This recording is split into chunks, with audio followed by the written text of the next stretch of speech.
皆さんこんにちは。宮崎智美の考えるラジオの始まりです。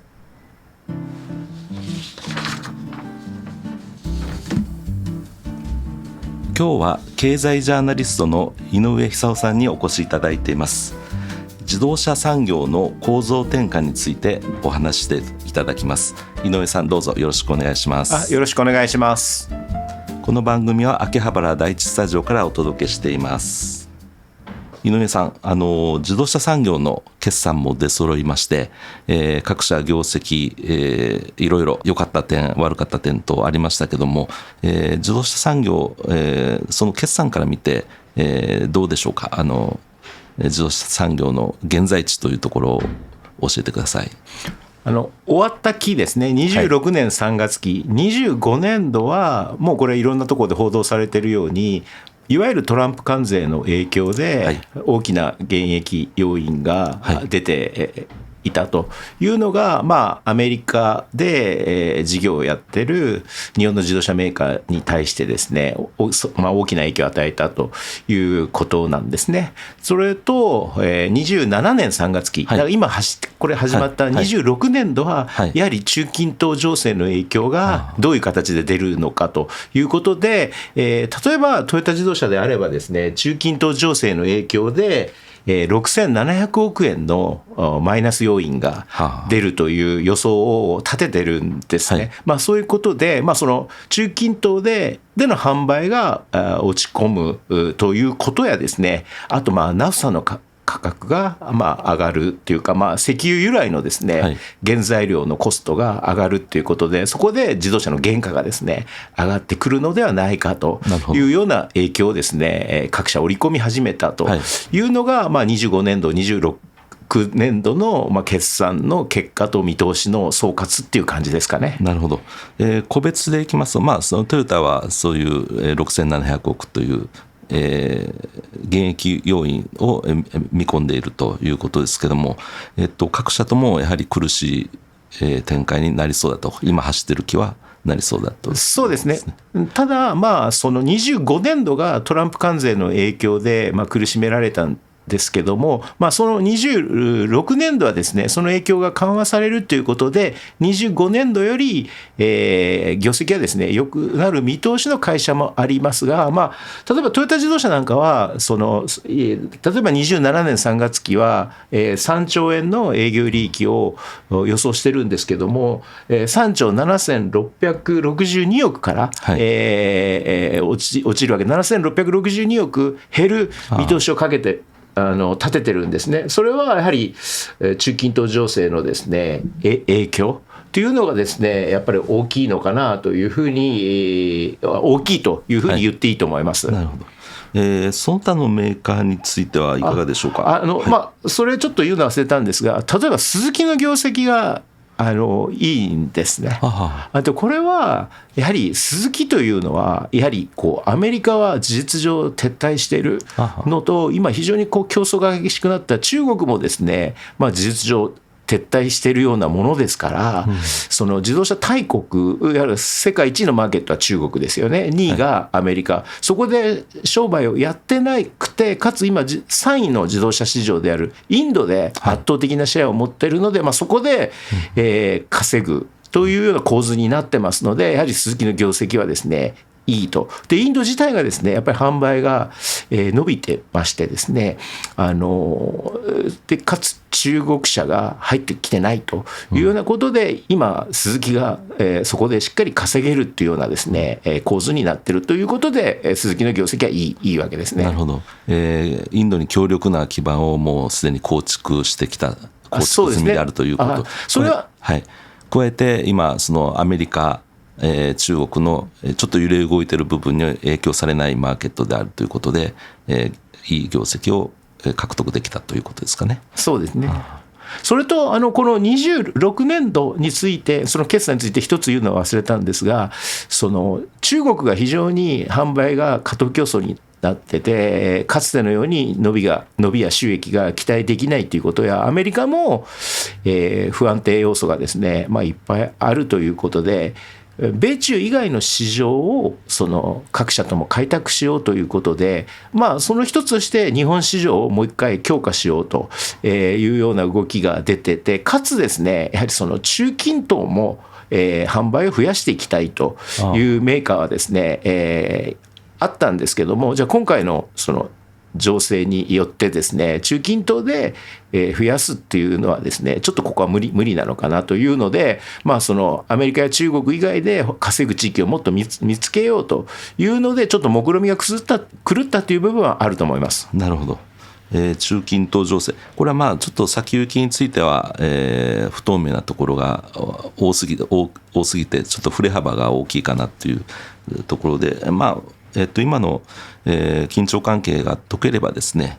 マーケットとしては非常に有望なマーケットであるということですかね、中近東っていうのは。有望なマーケットですし、やっぱりトヨタの、その6700億の、中東情勢による影響っていうのはですね、やっぱりトヨタっていうのは中近東がやっぱり強いわけですから、強いがゆえに販売台数が落ちると、収益的にも影響を受けるということなんだと思いますね。なるほど、わかりました。それで日産自動車なんですけども、こちらが営業黒字ということですけども、これは日産自動車、いくつもこう波がありましたけども、これは復活の方に進んでいると見てよろしいんでしょうか。復活とは断言できないと思いますね。確か26年3月期は営業利益がマイナス600億ぐらいの予想が、それがプラス500だったかな、ちょっと正確な数字忘れましたけど、約1000億円ぐらい上振れしたんですね。でもこれはですね、まだ薄氷を踏んでるような状況ですし、水面下から出てきた、それとその規制対応のなんか引き当てたやつを崩したというような部分やですね、コスト削減、固定費や変動費の削減が少し成果として見えてきたということで、企業として成長、自動車会社でいうと販売によってですね、確実に大きな収益が出てるという状況ではないので、構造改革にある程度目処がついて、水面下からちょっと浮上しようとしているという理解がですね、私はいいんじゃないかなと思います。実際純利益は大きなまだ赤字ですし、そこは構造改革費なんかが影響しているわけですね。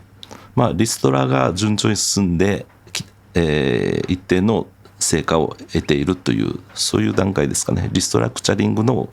効果が出ているという、そういう段階ですかね。出始めたという段階だと思うんですね。じゃあ車をどんどん売っていける、その利幅の大きい車をどんどん売っていけるという状態はこの先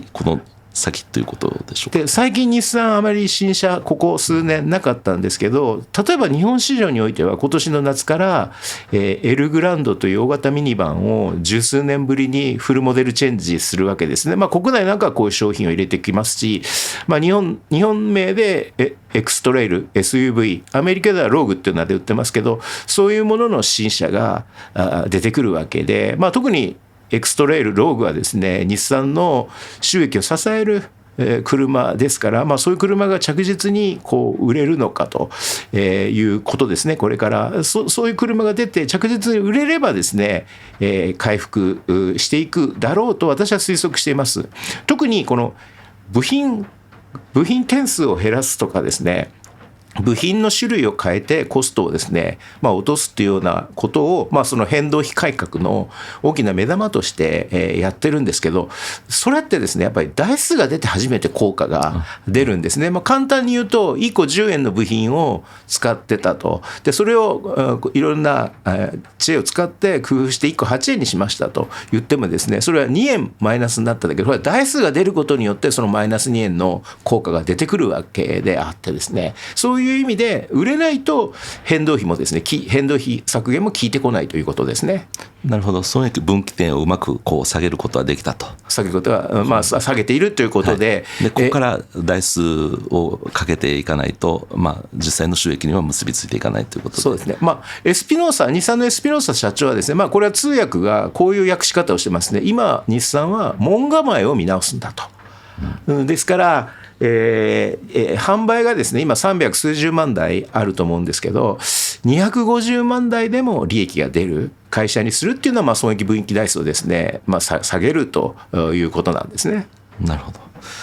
それで今般、最も注目されていましたホンダですけども、まあ、予定通りといいますか2兆5000億、これまあ2期にわたって2兆5000億の損失ということで計上になりました。で三部社長の続投もこれも、予定通り続投となりました。ホンダについては、井上さんかつて指摘されましたけども、この将来のですね、絵がうまく描けていないというのが一番の問題だというふうにご指摘になってましたけども、一応発表はありましたけども、これについての評価といいますかどうなりますでしょうか。そうですね、2兆5000億については3月半ばの見通しで発表したんですけど、先日5月14日に決算発表したときには2兆5000億から若干減ってました。まあ、これはですね不透明な部分があるということで減ったんですけど、まあ、その構造的には巨額の EV 損失が出るというのは変わらないんですが、そのビジネスアップデートといってですね反転攻勢策を見るとですね、やはり足元でいかに稼ぐかということにこうシフトして、まあ、これハイブリッドを強化していきますということとですね、トリプルハーフって言い方してましたけど、まあ、その生産や開発期間、開発ですね、まあ、そういったなんか3領域でですね大きくそのコストをこう半分にこうしていくというような、まあ、コスト削減策ですので、まあ、これは当たり前といえば当たり前なんですけど、まあそのいかに足元で収益を出していくのかというので、見てるとどうも営業目線での改革というイメージを、営業財務目線でのこう改革でですね、やはりこの EV にこうの投資に失敗したということで、まあ、厚物に懲りてナマスを吹くんじゃないんですが、じゃあ将来そのどこで稼ぐんだということや、やっぱり今日本ではですね、やっぱり EV っていうととんでもないっていうような人たちもいっぱい増えててですね、まあ、間違った情報をもとに、そういうことを言う人たちが多いんですけど、世界のトレンドを見ると明らかに EV でですね、これは脱炭素で EV ではなくて、まあ、賢い車の知能化という意味で EV がどんどんこう推進されていっているんですね。まあ、ですから2030年40年目線でいくとやっぱり EV はですね明らかに増えていくしですね、やっぱりEV の中身がやっぱりこれから問われてくるので、まあそこにどういう形でお金をちゃんとつぎ込んでいくのかっていうのがですねあまり見えなくなってきたというので、じゃあ逆に将来大丈夫なのかという印象をこう持ちましたね。なるほど。まあ、ホンダについては EV に全振りということで、まあEV 中長期的な流れで見るともう EV にシフトするのはこれは間違いないんだけども、その全振りのタイミング、これがまあ、早かったというか、まあ、ちょっとやりすぎ感、やり方に問題があったというふうに考えた方がいいんでしょうか。まあ、私はこれは賛否両論あると思いますけど、その EV に、全振りという言い方はちょっとやりすぎなんですけど、 EV やそのソフトウェアデファインドビークル SDV にかなりの経営資源を割くということについては大きな方向性は間違ってなかったというふうに思います。ただ足元でどう稼ぐのかというその視点がやっぱり少し欠けていた嫌いがあると。まあトヨタ自動車でもですね、みんなトヨタはマルチパスウェイでハイブリッドだと思ってる人たちがいると思うんですけど、トヨタ自動車が今最も力を入れてる領域っていうのが EV と SDV なわけですよ。で実際2021年にホンダが EV 全振りした時にトヨタも4兆円電動化に投資、2030年までに4兆円投資しますと、そのうち2兆円は EV ですという言い方をしてるわけで、そこは変わってないわけですよね。で実際トヨタのね販売計画を見ますと、EV は台数は少ないけども、25年度にですねトヨタって EV はですね、ちょっと資料正確に見ますと EV は24万3000台売ってるんですけど、26年度27年3月期はですね59万8000台ということで2倍以上売る計画。トヨタの1000万台の販売から見ると59万いくらっていうのはですねそんな大きな数字では比率ではないんですけど、着実にトヨタはですね、EV をですね伸ばしてこう来てるわけですね。まあ、ですからそのホンダの話に戻るとですね、そのホンダは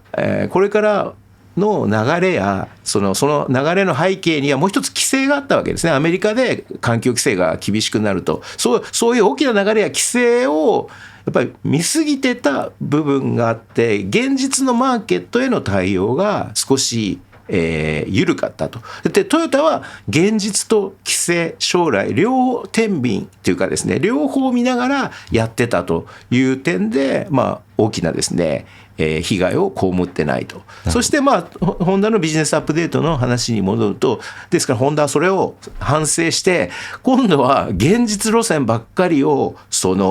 見るような、まあ再生計画が出てきて、将来どうするんだっていうのがですね、少し今度は欠けてるのかなって、まあ、極端に触れたっていうことですね。まあ現実というのは要するに販売の現場っていうところの声をしっかりと聞こうというのがから始まる。そうですかね。それはそれで重要ですよ、はいはい、重要ですし、ハイブリッドがアメリカでも非常にこう売れてるわけですよね。まあ、ホンダの件で象徴的なことを言うと、ホンダの三部社長が5月14日の会見で、ホンダもハイブリッドに実は絶対的な自信を持ってますという言い方をして、これは本当なんです。ホンダのハイブリッドの技術も非常にいいんですね。ですからまあその小型中型中心だったのを、これから V6 エンジンにも合うハイブリッドで大型、まあ、これは明らかにアメリカを狙ってると思うんですけど、そういうものも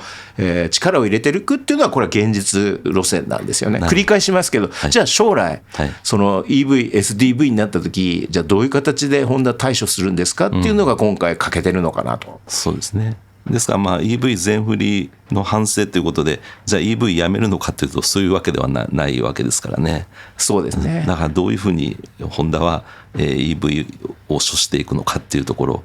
ここが注目になると思います。以前私がこの番組に出た時に言ったかもしれないんですけど、技術革新の変化の流れとですね、市場の変化の流れっていうのが軌をいつにしてないわけですよね。ですからまあ私のようにその産業ウォッチャーとして、まあその中国やアメリカとかを取材してですね、どういう動向になってるのかとか、まあ、技術者の人と話聞いてると、やっぱり EV、SDV の時代は来るねっていうような考え方がこうあるわけですよね。そうすると、でも一方で多くのその人たちはですね、そんなこと言ったって、EV なんて走ってないじゃないのと、でそれとかまあ陰謀士官的にね、EV なんかやったら中国利するだけだとか、まあそういう見方だけでその EV の時代は絶対来ないっていうのをそこそこの識者がまたいろんなところで言いまくるから、それを見た多くの人たちがですね、そうだそうだということにこうなるわけですよね。そこをちょっとどういうふうにウォッチされてるかなんですけど、これどうして日本はですね、まあ、日本だけですね EV に対してですね、厳しいと言いますか EV じゃないということを、特にネット界隈ではそういう言説の方がこう広まっていくんでしょうかね。これは大きく2つあると思います。本質的な理由が、はい、まず EV イコール中国っていうイメージがあってですね、はい、で中国をやっぱりその中国の何が問題かっていうことを本質的に考えなくて、中国ダメだ、中国嫌いだ、中国叩けというような論調が広がってますし、多くの人がやっぱりそれにそうだそうだっていう感じになってるわけですよね。太陽光パネルと一緒ですね。そうなると。そうかもしれないですね。でこれはこういうことが言えると思うんですよ。やっぱりその日本の近い国、隣国と言っていいですね、中国いわゆる軍事大国にもなったと。ですからその政治形態も日本とは違って民主主義ではなくて共産党一党独裁の国だと、そういう国は怖いというふうには国民感情として思うのは、これは自然なことだと思うんですけど、一方で政治家や企業のトップやですね、そこそこの知識層が実は中国に行って現実を見てるんですかと。見なくて、間接情報で中国はけしからんとかですね、そのけしからん部分もあると思いますよ。でもそれだけで、中国けしからんイコールだから中国が得意な EV はやるべきじゃないっていうですね、短絡的な発想に陥っていると思います。それが一つ。で、もう一つはですね、これ日本人が貧乏になったからだと思います。それは海外に行かなくなり、かつ円安で行けなくなり、海外に行くとですね、やっぱり EV が走ってますし、充電器が街の中にあちこちありますし、それは中国じゃなくてもですね、私取材で台湾に行くことが多いんですけど、台湾に行っても EV が結構走ってますし、高速充電がですね、よく街の中にあるのもですね、見るという、だからそういうことにやっぱり触れる機会が一般の人たち非常に少なくなっていると思うんですね。で、それは日本国内だけにいると EV だって走ってないじゃないかと、充電器なんかもどこ行ってもあんまりないから不便じゃないか、そういうことを言えばですね、それはそうだということにやっぱりなってくるわけですよね。ですからこれは不快な言い方だと思う人もいるでしょうけど、日本人が貧乏になっちゃった、円安で貧乏になっちゃったんで、海外に見聞に行けなくなってですね、その肌感覚で世の中変わってるなっていうのをですね、感じ取れなくなってるんじゃないかと。なるほど。だからこれも不快に思う方いると思うんですけど、鎖国状態の中にいる人たちが、実際世界で何が起きているのかも知らなくて、でそこそこの論客が適当なことを言って、でそれがSNS なんかで拡散されて、EV なんかけしからん、EV なんて来るはずないというのがですね、私は広がってるんだと思います。なるほど。私も同意いたします。いや、太陽光パネルと似てるなっていうのはまさにそこで、いわゆるその技術的論点からいけばですね、じゃあ仮にその中国がライバルとしてね、勝ち負けっていうところにこだわる人がいるとすればですね、いや、技術で勝っていけばいいと思うんですよね。で、もともと太陽光パネルは勝ってたわけですから、勝ってたって日本の方がはるかに技術が進んでいたわけで、で、電気自動車についても心臓部のモーターのネオジム磁石なんかは日本人が発明しているわけですし、あと、バッテリーの一つの、成果を出しましたリチウムイオンバッテリーだって吉野さんがノーベル賞を取ってるわけで、そういう技術開発競争っていうところを純粋にですね、突き詰めていって、そこでの、勢いというところにもうちょっとこだわった方がいいのかなと私はなんか思うんですけどね。なんか、こっちがうまくやらずにうまく選択できずに、相手が中国が伸びていったところを、抜かれた後になんかこう地団打踏んでですね、けしからんみたいなことを言ってるようなだけのような私は気がします。はい。そうですね。だから自分たちが持ってる技術をお金に変える力がやっぱり弱いという部分はあると思うし、社会実装っていうんですかね。社会実装ですね。社会実装していく力が弱いと思うんですね。それは原材料だけではなくて、その自動運転の技術なんかもそうなんだと思うんですね。だから中国の都市部に行くと、運転手のいないタクシー、ロボットタクシーがこう来るじゃないですか。そうすると日本もじゃあその技術がないのかというと、そういうことをやるね技術がないのかというと、そんなことは決して、ないわけなんですよ。その時にじゃあその規制はあるわ、何かやったら失敗するとこう袋叩きに合うわということで、エンジニアもうちにこもってしまうということで、社会実装ができづらい、環境にこうあるわけですね。でまたこういうことを言うとですね、生煮えの技術を導入して、人の身体、その生命に影響を与えるようなことがあっていいのかみたいなすぐ議論がこう出るんですけど、じゃあそれがいいって言ってるわけではないんですよ。である程度これはできるっていう確信が持てれば挑戦して、そこで問題が起きれば軌道修正していくというその繰り返しをやらないとですね、これだけ技術革新が起きてて、それを社会実装していくためにはそういうやり方をしないと社会実装できないんです。だそれを fail fast and learn という言い方をして、イーロン・マスクなんかの口癖はよくフェイルファストだと言いますし、中国の企業に行ってもですね、例えばですね、何年か前に、DJI っていうドローンの会社に行ったら、うちどんな人材が評価されるんですかって聞くとですね、挑戦して失敗したような人間が評価されると。でそれはなぜかというと、その経験値を次に生かしていけという意味らしいんですよ。でどういう人間の評価が低いかっていうと、言い訳ばっかりして何もやらない人と、どちらかっていうと、これは一般論的に日本はやらない言い訳を作るっていうか、できる人がなんか評価されるようなもっともらしい理由を作ってですね、そういう傾向あるじゃないですか。で過剰に分析して過剰に計画を立てて、でいざ実行しようとしたら過剰なコンプライアンスでがんじがらめになって社会実装できないというようなことですよね。それとやはりその、企業社会って言いますかね、中国は共産主義を標榜している国なのに、資本主義が徹底しているというか、一つ新しい分野ができるとものすごい勢いで会社の数が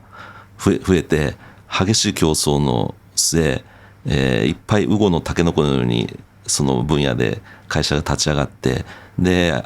競争が起きてどんどん倒産していって、生き残ったところはものすごく立派な会社になるという、そういうことはあるんですけど、日本はその勢いっていうのはないですよね。ないですね。だから中国は政治形態としては共産主義ですけど、ビジネスはもういわゆる資本主義ですよ。資本主義ですね。それは今宮崎さんが言った話をもう少し、分かりやすく言うと、例えば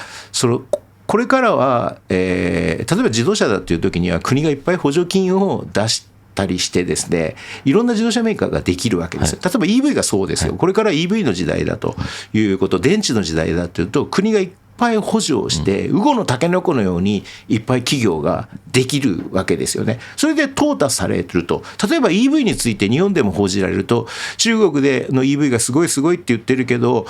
例えばテレビなんかで EV 売れない EV の墓場みたいな、 EV が売れなくて新車で捨てられてるような報道が出るんですよ。ああいうメーカーってですね、悪いけどこの厳しい言い方すると、ゴルフのカートに毛が生えたような補助金をもらってですね、作ってたような EV メーカーで、中国のお客さんも目が肥えてるからそういう車買わないわけですよ。そうすると売れない。そしたらどういう形になるか、例えばレンタカー市場なんかに出ると。でそれが戻ってきて中古としての価値がないから、また積み上がってると、野ざらしになってるとかいうことで、それを捉えて、だから EV がダメなんだみたいなことをまた言う人たちがいるわけです。それは本質じゃない。ですから、勝ち残ってきてる、そうした競争の中で勝ち残ってきてる人たちはやっぱりすごいメーカーであり企業が出始めてるわけですよね。ですから激しい競争の末、勝ち残ったところを見ないと、その競争に敗れたところを見て、ほらダメじゃないかということの繰り返しですね、日本で。ほら見たことかっていうことですね。いや例えばね、最近なんか SNS の情報なんかで見てると、中国のバイドゥというね、中国の検索エンジン大手、中国のグーグルという人もいますけど、そこがアポロシステムという自動運転のシステムをですね開発してて、それがタクシーの中に乗ってるわけですね。私乗ったことありますけど、それがなんかトラブルが起きて、中国全土でなんかシステムダウンみたいなものが起きたんでしょうね。動かなくなったというと、ほらだから自動運転なんかやるべきではないんだとか、EV と自動運転ばっかり推奨してるやつらはいるけど、この現実を見ろみたいなことを言う人たちも結構いるんですよ。私はもうそれでもう完全にアウトというか進化が止まる。彼らはむしろそれで何が問題だったのかっていうデータが財産になるわけですよ。なるほど。いや最近中国ではロボット産業も、ものすごく勢いで伸びてまして、マラソン大会とかボクシングとかですね。で日本ではネットで取り上げられるのはロボットが倒れて壊れたシーンとかですね、そういうので、あざきで笑ってるようなことをやってるんですけども、数年後の中国のロボット産業、この調子でいくとやはりすごい技術力っていうのを急速に上げていくような気がしますね。もうこれはですね、私10年ぐらい前に中国行った時にそれを感じてですね、当時からもう比べられないぐらい進化してると思うんですけど、私びっくりしたのはなんかね、スマホもロボットで全部組み立てたんですね。でスマホロボットで、日本だとなんかロボットっていうとまだ当時はですね、重いものをとかその厳しい労働環境の中で人間に変わるものみたいになったんで、人間に変わる作業をみたいな感じだったんですけど、中国はですね、微細加工をいかに効率的に素早くやるかとかですね、そういう形にロボットの使い方というものがですね、やっぱりこう変わってきてたんですね。そういう流れを見るとですね、やっぱりこの中国のロボット産業っていうのは多分すごい勢いで成長するんだろうなというふうに私はこう感じてました。実はこの夏にですね、その関連の取材に中国に行くと思いますので、行ってきたら、またご報告しますよ。でもですね、こういう話をしていると、分かってくれる人もいるんですけど、私も宮崎さんも朝日新聞出身じゃないですか。そうじゃない。そうするとね、じゃあもう絶対ね、言われるのは、こいつは朝日新聞出身だから日本を貶めるためにこういうことを言ってるんだとかですね、朝日新聞だから捏造してるんだとかですね、そういうことをまた拡散する人たちがいいんですよ。だから僕らもいいんですよ。悪口書いてくれた方が商売的には儲かるというかですね、大体次の仕事っていうのは悪口書いてくれると、そこから井上さんの悪口を見て知ったんですけど、今度うちに来て講演してくれませんかとか、そういう逆に悪口を言われると商売的には儲かるんですけど、それを置いといてですね、ただ朝日新聞出身だから左なんで多分中国の味方に違いないとかですね、結構そこそこの指揮者がそういうようなことを言ったりするんですよね。それも儲けのために言ってる。そう逆にその人たちも逆にそういうことを言うと喜ぶ人がいて YouTube の再生回数が増えるんで、そういうことを言ってるんだと思う。だから何が言いたいかというと、ちゃんとその本質を見極める訓練というか癖をつけとかないと、これだけ情報が氾濫する時代にいわゆるミスリードされていきますよということですね。いや、この番組でもアメリカのアットウォーターっていう人、犬笛戦略を編み出した人っているんですよね。世間大衆を保守的な言動で盛り立てて政敵を倒すことの上手な人いたんですけど、彼の本質っていうのはロックシンガーなんですよ。ロックシンガー、もう反戦反政府のロックシンガーとものすごく友達関係があって、で本人もものすごく演奏も上手で、そういう人たちがそういう先導してそれをご商売にされてたっていう、それだけ。そうですね。そういうこと本当の保守とか、という意味ではないわけですね。そういう意味でちょっと純粋な産業競争とか産業政策とか、そういう目で見るのが大事だという今のお話なんですが、そうです。でそう見るとですね、この先なんですけども、自動車産業を相対で見るとですね、業績はそれぞれあって、見通しは世界情勢でそれぞれ出ているわけですけども、大きな流れとしてですね、自動車産業のこの構造転換といいますか、変化っていうのはこの先どういうふうな形で進んでいくと思われますか。これはやっぱり自動車産業自身がソフトウェア産業に大きく変化していくということで、例えばですね、中国の今自動車産業、先ほども出ましたけど中国 EV がすごく発展してますけど、日本人は中国の EV イコール BYD っていうイメージではないですか。実はもう今 BYD ですら劣後し始めてるんじゃないかと、ソフトウェアの領域でですね、今中国の自動車業界で一番伸びてる、あと特にトヨタなんかが強敵だと思ってるのはですね、ファーウェイなんです。それはどういうことかっていうと、いわゆる自動車メーカーと、いわゆるサプライヤー、いわゆる下請けで部品とかソフトウェアを作るところが、いわゆる立場が逆転してるというような状況になり始めててですね、例えば自動車メーカーをサプライチェーンのトップにして、ここが、ティア0で、その下にある下請けをテティア1、これ1次下請け、はいで2次下請け、はい3次下請けということで、こう階層的な構造に自動車産業っていうのはなってて、はい、だからその自動車メーカー、トヨタとかホンダとか日産、サプライチェーンのトップがゼロなんですけど、ティアマイナス1っていう発想が出ててですね、その自動車メーカーの上にいるソフトウェア会社がその自動車メーカーを支配する、下請けに使うという構図になって、ファーウェイがそのビジネスモデルなんですね。ですからファーウェイはその EV に関するようなこととか自動運転に関するようなことのこう大きなプラットフォーム、ソフトウェアのプラットフォームみたいなものや付加価値の高い電子部品を供給して、で自動車メーカー確か4社か5社を下請けに使ってですね、ハイマっていう HIMA っていうですねブランドをこう立ち上げてるわけですね。その構造を見てるともう主客転倒っていうんでしたっけ、主客転倒のような状況がですね、起きているということですね。それはやっぱファーウェイってですね、通信機器の会社でもあるし、スマホも作ってますし、サーバーも作ってます。だからそういった意味でアメリカからガンとやられたわけですけど、アメリカから出入り禁止を食らったということですけど、そういう領域に知見があるわけですよね。ですから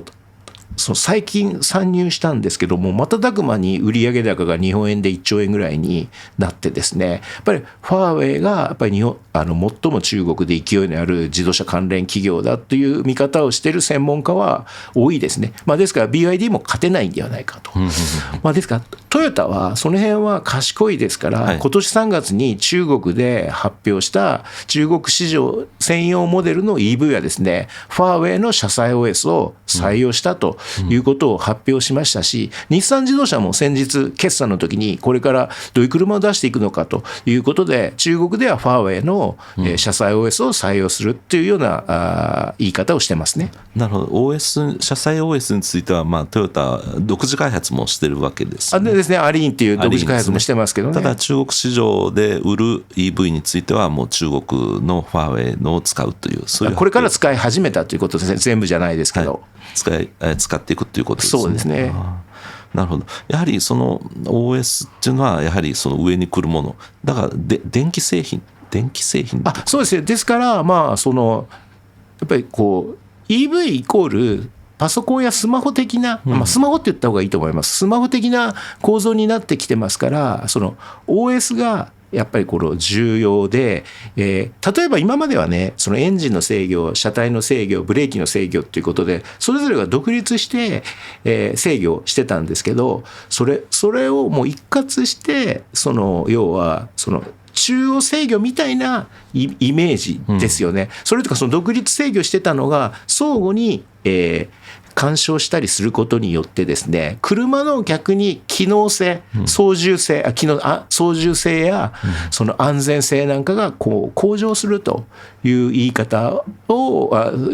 そういう言い方ができるんだと思うんですね。ですから例えばマツダといえばスカイアクティブエンジンで、どちらかというとエンジンや走りにこだわる会社じゃないですか。でマツダが CX5 っていう新しい車を、5月の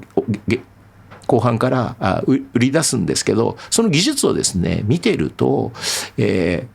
ゆる内燃機関的なプラットフォームはですね、前の世代のものと同じで、いわゆる E アーキテクチャという車載 OS みたいなものを全面的に刷新して、これまでのない発想のものを入れてですね、使える機能自体は使えるようなものはですね、EV に似てきてるわけですよね。例えばスイッチ類があまりなくて音声認識をやるとかですね、そういうような技術っていうのはやっぱり E アーキテクチャを変えないとですね、できないわけですけど、そういう形で刷新しているのはエンジンにこだわるマツダも EV、SDV の時代を見越して、そういう技術を内燃機関に入れ始めたというふうに私は見てます。なるほど。ソフトウェアのこのディファインドビークルですね。これスマホとかで考えるともう電気製品の当たり前の世界なんですね。いわゆるこのアップデートをしてくれると OS のアップデートを今から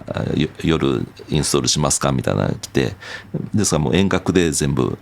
もう真新しい OS のスマホに生まれ変わると、これはまあ車でもやるということですから、まあ、ある意味で電気業界では当たり前のことは、もう車が電気製品に近寄っていったことで、当たり前のようにできるようになっていくということです。なっていくということで、まあ、ここに先ほども日本は規制が厳しいので、例えばいわゆるアップデート文化が車に入っていく。車業界では OTA っていう言い方するんですね。ファームウェアアップデートオーバーディエアという意味で、その無線技術などでアップデートしていくっていうことで、それは車の機能に関わるようなソフトウェアをアップデートしたらですね、もう一回車検やり直せとか認証取り直せっていうような議論が出かねないわけですよ。多分国交省はその辺は分かってると思いますけど、そういうような規制をどう緩めていくのかというようなこともやっぱり課題になってくると。それでもし万が一なんかトラブルが起きた時にほら見たことかとみたいなことになるんですけど、それは社会が進化していくため、その新しい技術を社会実装していくためにはこれは避けて通れない問題、何かもし仮に起きてもそれは避けて通れない問題なんだと私は思います。まあ、そこでまた日本がガラパゴス化しないことをちょっと祈っておりますけども。そうですね、はい。まあ、テスラの、あとまあ NVIDIA とかいろいろ自動運転のところで、その書き換え問題のところで日本政府がどういう結論を出すかっていうのは今、議論になってると思うんですけども、運転性能に関わるところでその書き換える場合っていうのは、日本のその、車の規制でどうクリアしていくのかっていうところを、しっかりと決めていかないと、そこでなんか、ダメよっていうような形で、また日本だけが遅れていくっていうようなこともありえますからね。その辺どうなっていくのか、まあ、国土交通省でもその辺はもう議論してるということですけども。そうですね。あと国連の中にその自動車の安全基準なんかを話し合う会議があるので、まあ、そこで世界的なルールなんかも決まっていって、日本はそこに合わせていくっていうスタンスですからね。なるほど、わかりました。そうなりますと、その大きなこの構造転換をですね、どう捉えるか、ここを間違えるとですね、産業的にも地盤沈下がまた起きてしまうということですけども、これは自動車業界本人ですね、は、そこはもう気づいて、変わっていこうというふうに考えてるんですか、日本の大手自動車メーカー。経営者は気づいてると思います、はい。そうすると会社の中にやっぱり既得権集団というのがいるんですね。そういう人たちがやっぱり変わりたくないから足を引っ張っていくということで、まあ、そういうところで会社が変われないということなんですね。これはですね、私は電機メーカーの過去を見るとですね、パナソニックもソニーもやっぱり主力商品というのはやっぱりテレビでしたね、はい、テレビだったわけですよ。それで2000年代初めぐらいから特にパナやソニーの経営がおかしくなった時にですね、何が起きたかっていうと、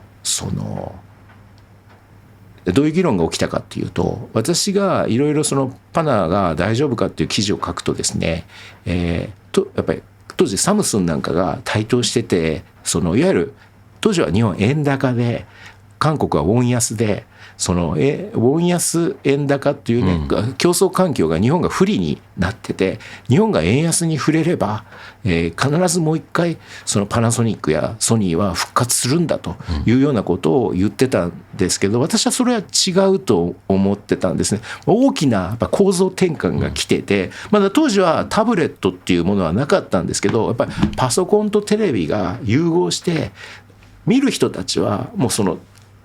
テレビではなくてパソコンで見る時代が来るんじゃないかっていう議論がされてたんです。その時にパナソニックの役員にですね、話を聞くと、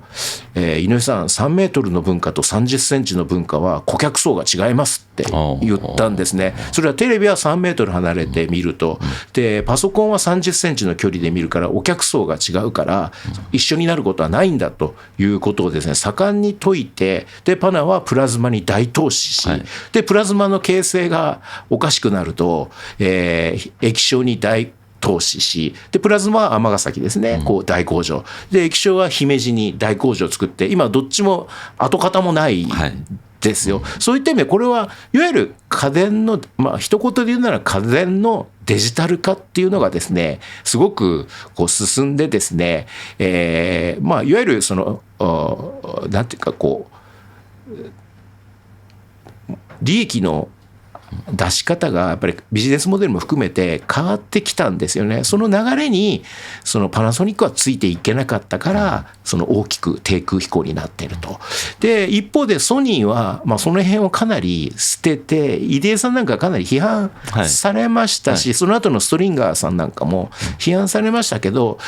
事業の中身を大きく変えて、ソニーを電気っていうことに対して少しこうなんか躊躇しないといけないのかなと。今や金融やエンタメやゲーム、そういったようなところでやっぱり稼いでる会社で大きく構造転換して人も入れ替わったんだと思うんですよね。で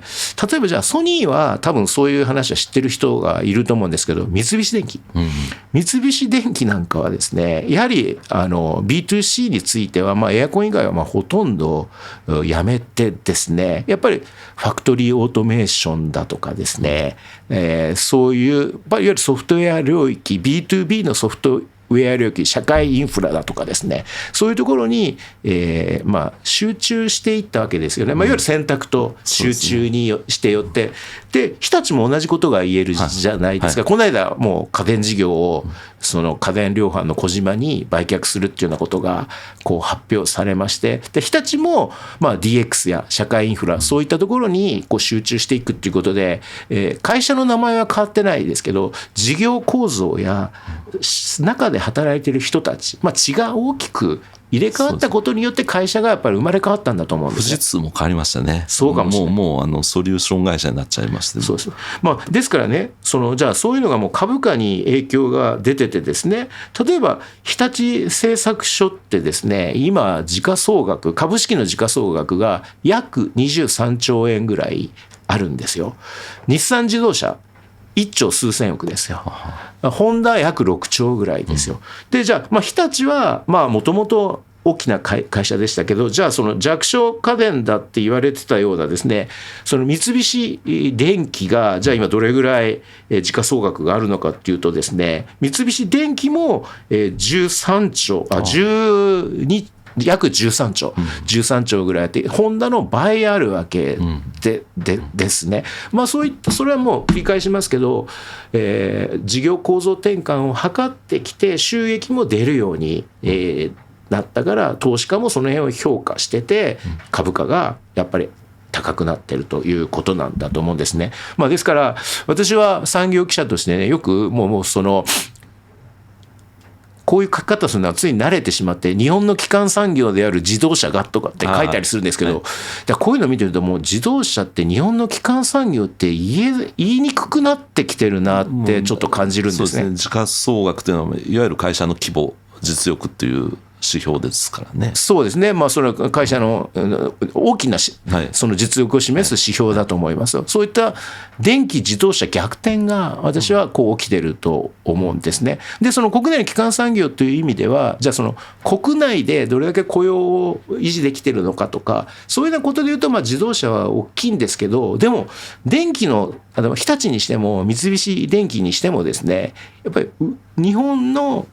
国内のマーケット比重っていうのはやっぱり高いわけですよね。そういった意味で国内経済にもやっぱり貢献してきてるということですね。ですから日立か三菱電機や日立やソニーなんかがもしさらに大化けするようなことがあれば、ファーウェイみたいな路線をですね打ち出してきて、自分たちが自動車産業のティアマイナス1になるんだというような